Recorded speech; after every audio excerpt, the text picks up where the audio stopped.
मसीह के ज़िंदा और जलाली नाम में सबको सलाम। खुदा का शुक्र करते हैं, बाप की तारीफ़ करते हैं आज की सुबह के लिए, ज़िंदगी के लिए, सेहत के लिए, सांसों के लिए जो हमारे खुदा ने हमें बख्शी हैं, क्योंकि वही हमारा मालिक है, वही हमारा खालिक है जिसने हमें बनाया है। Praise the Lord. और हम जानते हैं कि हमारा खुदावंद हमेशा हमारे साथ रहता है, वो ना हमसे कभी दस्तबरदार होता है। वही खुदा जो मेरा इंतकाम लेता है और उम्मतों को मेरे सामने ज़ेर करता है, वो मुझे मेरे दुश्मनों से छुड़ाता है, बल्कि तू मुझे मेरे मुखालफों पर सरफराज करता है। वो हमेशा हमें सरबुलंद करता है। वो अपने बच्चों को गिरता हुआ नहीं देखना चाहता है, बल्कि वो हमें क्या करता है और मसा करता है और बढ़ाता है। हम अपने बाप की मोहब्बत के लिए, उसके फजल के लिए शुक्र करते हैं। और आज के ज़िंदा कलाम को हम देखते हैं जो यूहन्ना की अंजील उसका 15वां बाब उसकी 2 आयत में यूँ है, जो डाली मुझ में है और फल नहीं लाती वो उसे काट डालता है, और जो फल लाती है उसे वो छांटता है ताकि ज़्यादा फल लाए। पाक कलाम पढ़ जान पर खुदा की बरकत हो, खुदा का शुक्र हो, खुदा की तारीफ़ हो। अगर हम इसकी पहली आयत को देखें तो खुदा का कलाम में लिखा है कि अंगूर का हकीकी दरख्त मैं हूँ और मेरा बाप बागबान है। Praise the Lord. हमारा बाप बागबान है, वही हमारा मालिक है, वही हमारा खालिक है जिसने हमें बनाया है। अंगूर का हकीकी दरख्त मतलब ताकि ज़्यादा फल लाए। यीशु कह रहे हैं कि मैं अंगूर की बड़ी शाख हूँ, तन्ना हूँ, जिससे बहुत सी शाखें पैदा होती हैं। और जो बागबान होता है उस शाख के साथ, दरख्त के जो शाखें होती हैं वो उनके साथ व्यवस्था होता है। खुदा इसी तरह कह रहा है कि जिस तरह दरख्त के साथ शाखें होती हैं, अगर हम एक घने दरख्त को देखें तो उसकी बहुत सारी शाखें होती हैं, और कभी ऐसा होता है कि कोई शाख उसके से गिर जाती है या थोड़ी सी मुड़ती है या मुड़ी रहती है तो वो क्या हो जाती है, टूट जाती है। इसी तरह कल मैं बाहर खड़ी थी तो देखा कि एक दरख्त की जो बेल लगी है उसकी एक टानी टूट गई थी, और मैंने जब देखा तो फिर वो टानी बिल्कुल सूख गई थी। मैंने उसे निकाल दिया और उसे क्या किया, फेंक दिया। और बागबान जब आता है, माली जब घरों में काम करते हैं, दरख्तों मतलब रखे गए जाते हैं इसीलिए स्पेशल कि उसकी छानबीन करे, जो ख़राब है उसे निकाल कर फेंक दे, पानी दे, वक्त पर पानी दे ताकि अच्छी परवरिश करे। जैसे बच्चे की एक परवरिश होती है, इसी तरह दरख्तों की भी होती है। बागबान उसे अच्छी तरह उसकी लुक आफ्टर करता है, और जो डानी को तराशते हैं, खराशते हैं, और जो फजूल होते हैं उन्हें क्या करते हैं, निकाल कर और फेंक देते हैं। इसी तरह हमारी ज़िंदगियां खुदा के साथ हैं। वो अपने लोगों को तराशता भी है, वो निखारने के लिए उन्हें तंबीह भी करता है, उन्हें नसीहत भी करता है। वो लोगों के ज़रिए कलाम करता है ताकि उसके सारे लोग बचाए जाएं, कोई भी हलाक ना हो, क्योंकि मेरा और आपका खुदा किसी की हलाकत नहीं चाहता, वो हम सब को बचाना चाहता है। इसी तरह यूहन्ना 15:5 में देखें, मैं अंगूर का दरख्त हूँ, तुम डालियाँ हो। वो साफ कह रहा है कि हम सब उसकी डालियाँ हैं, जो मुझ में कायम रहता है और मैं उसमें बहुत सा फल आते। जब हम उसके साथ होते हैं तो हम क्या आते हैं, फलदार होते हैं। फलदार कैसा होना है कि अच्छा फल लगता है, फिर लोग उसे खाते हैं, और जो अच्छा फल होता है वो खाने में भी, आम है अगर उसका टेस्ट अच्छा नहीं होता तो वो क्या कर देते हैं, फेंक देते हैं ना। इसी तरह खुदा कहता है, क्योंकि जो मुझसे जुदा होकर तुम कुछ नहीं कर सकते। हम उससे जुदा होकर, उसके बगैर हम कुछ भी नहीं हैं, क्योंकि वो मालिक है, वो खालिक है, और हम क्या है, ज़मीन के नमक है। अगर नमक में भी मज़ा चला जाए तो वो किस काम का होता है। मैंने नहीं सुना कभी, ना अब तक देखा कि नमक का मज़ा ख़राब होता है। हाँ, अगर नमक खाने में नहीं होता तो खाना ख़राब हो जाता है। ऐसे ही है, खाने का टेस्ट नहीं होता, कम हो तो टेस्ट नहीं होता, ज़्यादा हो जाए तो कड़वा हो जाता है। इसीलिए हर चीज़ की एक मिक़दार होती है, उसके हिसाब से ही इंसान को भी चलना है। इसी तरह हमें भी अपनी ज़िंदगी में ऐसा ही रहना है, हमेशा नमकीन रहना है, कड़वा भी नहीं होना। इसी तरह दरख्त के साथ हमें जुड़े रहना है, अपने खुदा के साथ जुड़े रहना है जिसने हमें बनाया। खुदावंद असाया 5 उसकी 1-2 में देखें कि अब मैं अपने महबूब के लिए, अपने महबूब का एक गीत उसके ताकिस्तान की बाबित गाऊंगा। मेरे महबूब का ताकिस्तान एक ज़ख़ीरा पहाड़ पर था, मैंने उसे खोदा, उसे पत्थर छांटे निकाला, कितनी पथरीली ज़मीन थी, जैसे पथरीली ज़मीन पे फल डालना। उसने कहा कि मैंने इतनी अच्छी तरह लगाया, बुर्ज बनाए ताकि उसकी हिफाजत हो, और जब उसमें फल लगा तो वो कैसा था, वो जंगली था। अब वो क्या करेगा, उसे जंगली फल से क्या करेगा? वो कह रहा है कि मैं उसे फेंक दूंगा।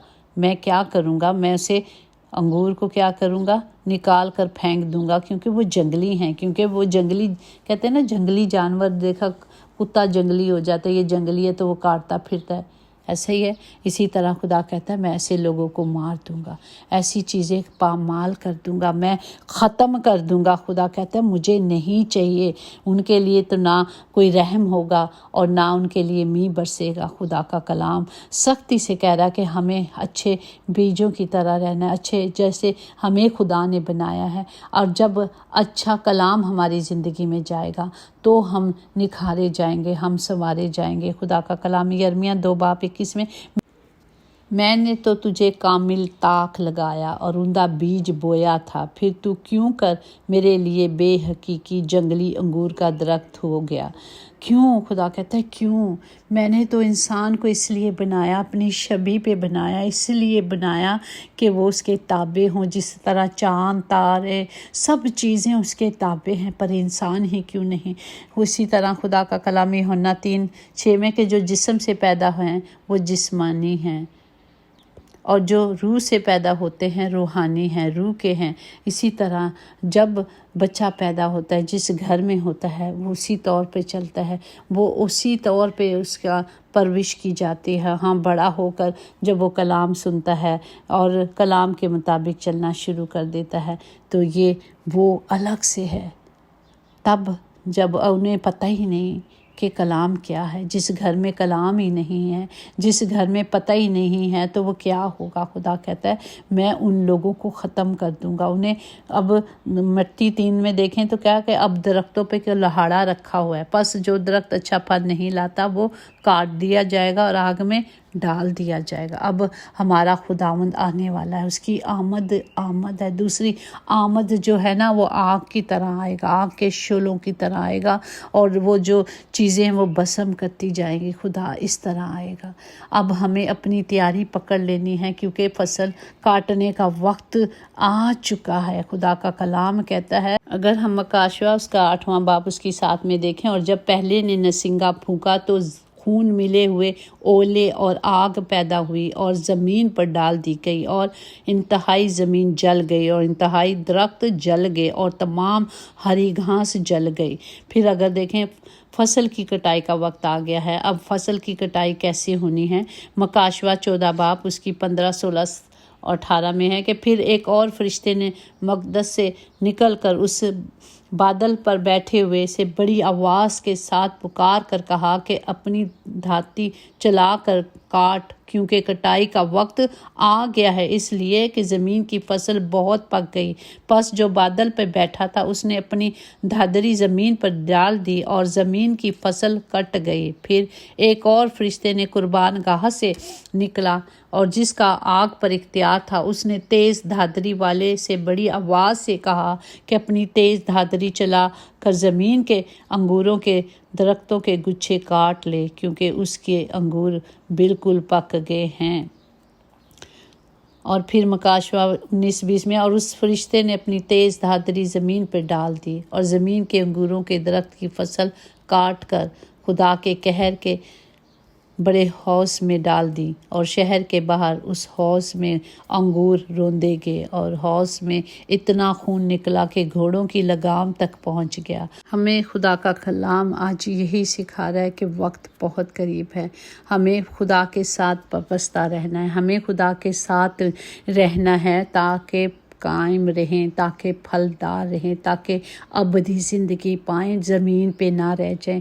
ज़मीन में रहने के लिए नहीं हमें बनाया गया, हमें अबदी ज़िंदगी देने के लिए खुदा ने कहा है कि मेरे बेटे बेटियां अबदी ज़िंदगी पाएंगी, जो खुदा के कदमों में रहने से मिलती है, जो खुदा के हुक्मों को मानने से मिलती है, जो खुदा की मर्ज़ी पे चलने से मिलती है। हमें सिर्फ खुदा के साथ रहना, जिस तरह हम देख रहे हैं हासिल कलाम यही है कि درخت کے ساتھ اگر ٹانیاں جڑی نہیں رہتی، وہ ٹوٹ جاتی ہیں تو وہ ختم ہو جاتی ہیں، آگ میں جلا دی جاتی ہیں۔ اسی طرح درخت کی شاخوں کی طرح ہوگا ہمارے ساتھ، جو اس کے ساتھ نہیں رہیں گے، جو اس کے مرضی پہ نہیں چلیں گے۔ تو ہمیں آج بھی اپنی آنکھوں کو کھولنا ہے، آج بھی اپنے کانوں سے سننا ہے۔ جس طرح ہم دیکھتے ہیں نیوز کس طرح آگ کی، جنگل کی آگ کی طرح پھیل جاتی ہے کہ یہ ہو رہا ہے، وہ ہو رہا ہے، اور آج بھی ہم خدا کا کلام سن نہیں رہے، اس پر عمل نہیں کر رہے۔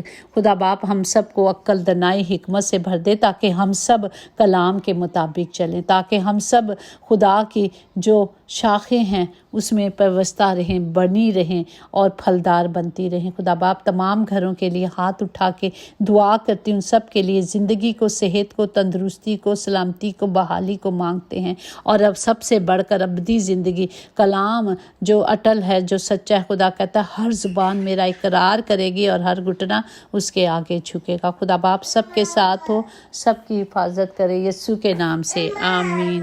God bless you.